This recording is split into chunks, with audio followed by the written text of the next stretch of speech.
বন্ধুরা, আজকের রেসিপি হচ্ছে কুলেখাড়া শাক। কুলেখাড়া শাকটা আমরা ভালো করে বেছে নিয়েছি, পরিষ্কার জলে ধুয়ে নিয়েছি। এরপর কাটবো। তার আগে আমি আলুটা ওর সঙ্গেই দিতে হবে, আর বেগুনও দিতে হবে। তাহলে তরকারিটা বেশ ভালো হবে, সুন্দর হবে।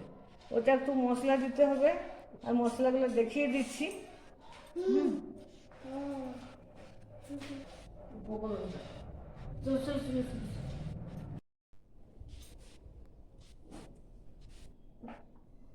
হ্যালো বন্ধুরা, গ্যাসটা অন করে দিচ্ছি। এরপর কড়াইটা বসিয়ে দিচ্ছি।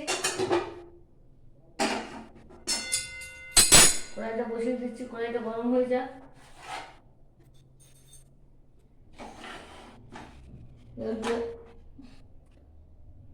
গরম হয়ে গেছে কড়াই। সরিষার তেল দিয়ে দিচ্ছি।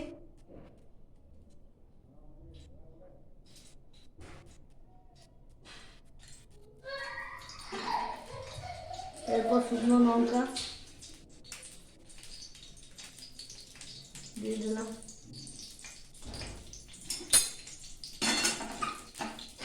কড়াই গরম হয়ে গেছে।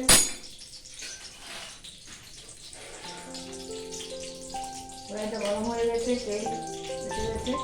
এরপর আলুটা ভাজা ভাজা করে মিক্স করবো।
আরও অন্য পদ্ধতিতেও রান্না হয়, কচু দিয়েও হয়, শসা দিয়েও হয়, আবার ধুয়ে দিয়েও হয়। এটা সব রকম করে খাওয়া যায়।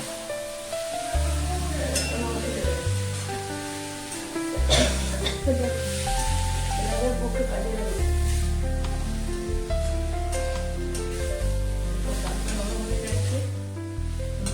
জল দিয়ে দেবো, কাপ দিয়ে দেওয়ার মতো।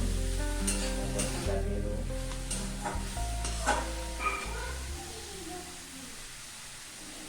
জল দিয়ে দিচ্ছি।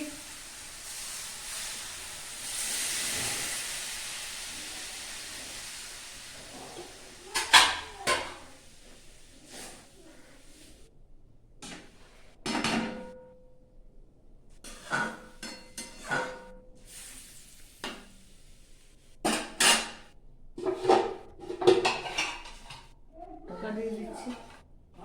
10 মিনিট সিদ্ধ হয়ে যাক। তারপরে আর একটু কাজ আছে, ওটা করতে হবে। যে রসুন টসুন আছে ওগুলো সব দিয়ে দিতে হবে। একটু পরে 10 মিনিট সিদ্ধ হয়ে শাকটা সিদ্ধ হতে হবে।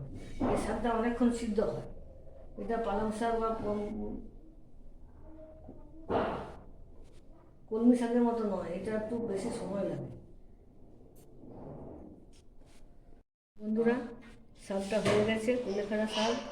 এটা আপনারা রান্না করুন। এতে আরও অনেক কিছু দিলেও হয়। দেখুন, টেস্ট করুন, দেখুন যদি পছন্দ হয় আপনাদের। সাবস্ক্রাইব করুন, লাইক করুন। ধন্যবাদ বন্ধুরা, ভালো থাকুন।